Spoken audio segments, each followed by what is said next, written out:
Hey, folks, it's Marvin Cash, the host of The Articulate Fly, and we're back with the first Southwest Virginia Fishing Report of 2026 with Matt Reilly himself. Matt, how are you?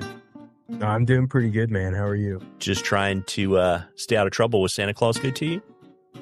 He was, yeah, he was better to my kids, but we all had a good time in Christmas.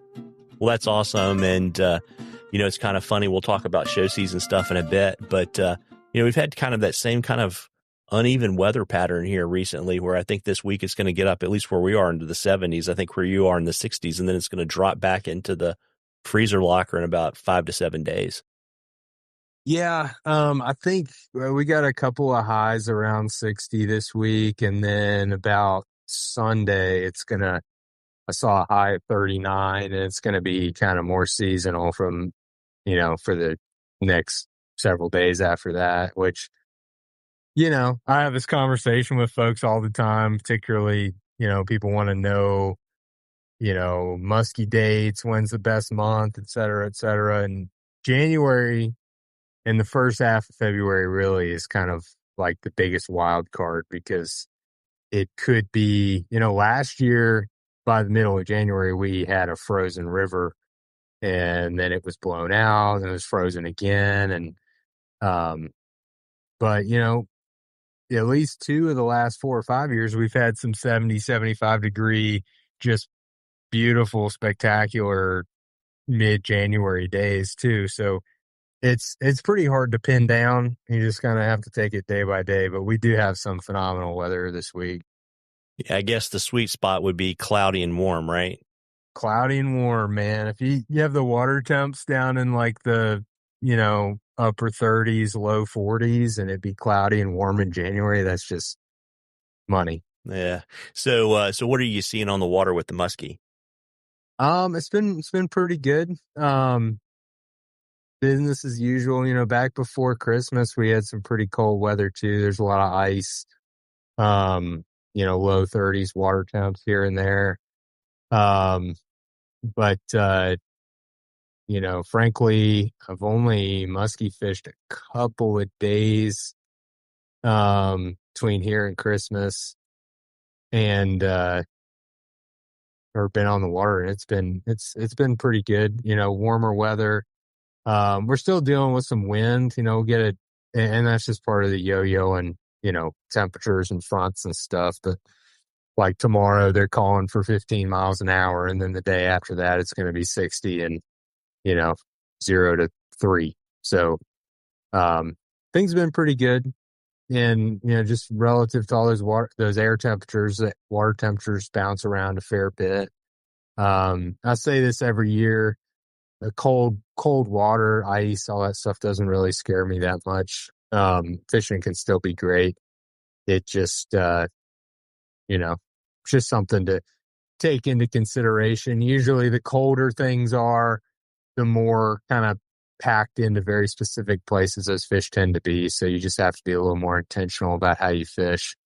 Yeah, I mean, that's sort of why, or part of the reason why the fishing can be so good this time of year, if the weather is decent, is because those fish really are packed into, specific locations, and then the water starts warming up and you get some really comfortable weather, and they can get pretty frisky for a little while, but still be pretty predictable in location. So, business as usual. Yeah, which is good, right? Keeps you from blowing your shoulder out. Yeah, you can kind of manage your time and your energy really well when you know exactly where the fish are going to be. Yeah, and so, folks, as we always do at the beginning of the new year, we do the drawing for all the people that submitted questions last year that we used on the fishing report. And before I announce the winner, Matt, you want to let folks know what the winner is going to get? Yeah, some flies, some of my kind of go-to smallmouth flies, some different stuff I've been messing around with the last couple of years, and a couple of stickers, rod company and fishing company stickers I got laying around. Well, there you go. Well, listen, the lucky winner is Josh Fleener. Josh, I will connect you with Matt. Congratulations, and thanks for being a listener. Yeah, awesome, dude. I know Josh, I've been talking to to him a fair bit about some flies and fish some of his stuff. And I think I've got some that he's curious about. So that'll be good. I'm excited to send him some of that stuff. Yeah, absolutely. And before we start talking about show season stuff, I saw your most recent email, which I knew you had an office day, right? So you listed all of your open dates. You want to kind of give folks a flavor for kind of what you have for Musky and then heading into smallmouth for this year? Yeah, I think as far as Musky goes, it's mostly like the back half of January, front half of February. And then just some dates kind of sprinkled throughout there. And then definitely starting to talk pre-spawn smallmouth stuff with folks. Really anything. I mean, I've booked a dozen or so striper dates already for April and May, and fair few summer days too. So this is the time of year where, I'm going to get a lot of my regulars and folks I had to reschedule from last year on the calendar. So if you're kind of sitting around and there's something that you might be interested in, between now and next fall, I'd get in touch, because the calendar tends to get pretty thin pretty quick between now and like February. Yeah, and of course, I think no cicadas this year, right? No cicadas. Yeah, this is the only year I think in the next 13 years that we're not going to have a periodical cicada hatch anywhere.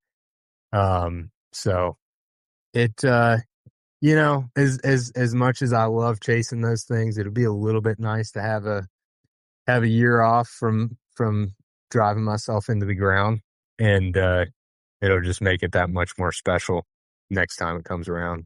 Yeah, I think people don't appreciate that for you to guide that. You're kind of driving around all over creation trying to find the bugs to then put them on the fish. And it's not, it's not like Meet Me, where I always like to fish this time of year and we'll go do our thing. You're like, scouting and doing all kinds of stuff.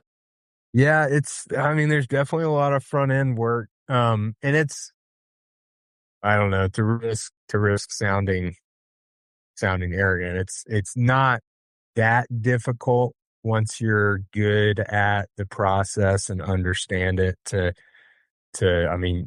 more or less pinpoint,